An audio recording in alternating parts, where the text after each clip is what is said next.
दोस्तों, अगस्त मुनि की एक ऐसी घटना के बारे में हम आपको बता रहे हैं जिसमें उन्होंने समुद्र के पानी को पी लिया था।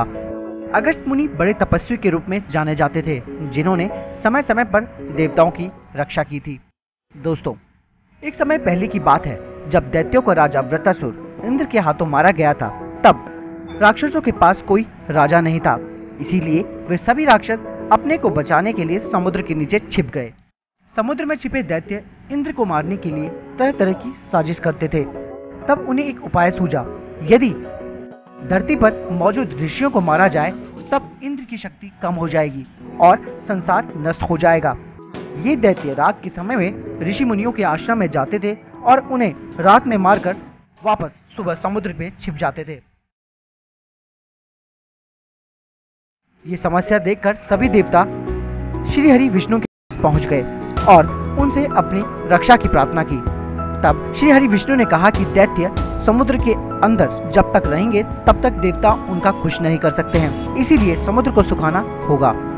तब देवताओं ने पूछा कि आखिर ऐसा कैसे हो सकता है। तब श्री हरि विष्णु ने कहा, इसके लिए आप अगस्त मुनि के पास जाएं, वही आपकी समस्या का हल कर सकते हैं। सभी देवता महर्षि अगस्त के पास पहुंचकर उनकी आराधना करने लगे। यह देखकर अगस्त मुनि खुश हो गए और उन्होंने देवताओं के आने का कारण पूछा। तब देवताओं ने कहा, आप समुद्र का पानी पीकर उसे सुखा लें, जिससे हम उसमें छिपे दैत्यों का नाश करके पृथ्वी पर धर्म की रक्षा कर सकें।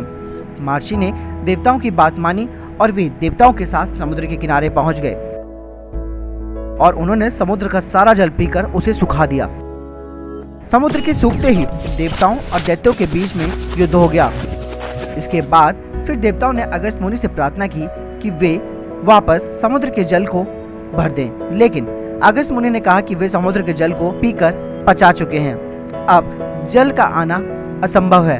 तब अगस्त मुनि ने कहा कि अब आप कोई दूसरा उपाय सूझें। सभी देवता फिर चिंतित होकर भगवान ब्रह्मा जी के पास पहुंचे और ब्रह्मा जी से अपनी समस्या कही। तब ब्रह्मा जी ने कहा कि आने वाले समय में भागीरथी धरती पर जब गंगा को उतारेंगे तब समुद्र का पानी भर जाएगा। तो दोस्तों, कैसी लगी आपको हमारी ये जानकारी? चैनल सब्सक्राइब करें और हमें अपने सुझाव देना ना भूलें। धन्यवाद।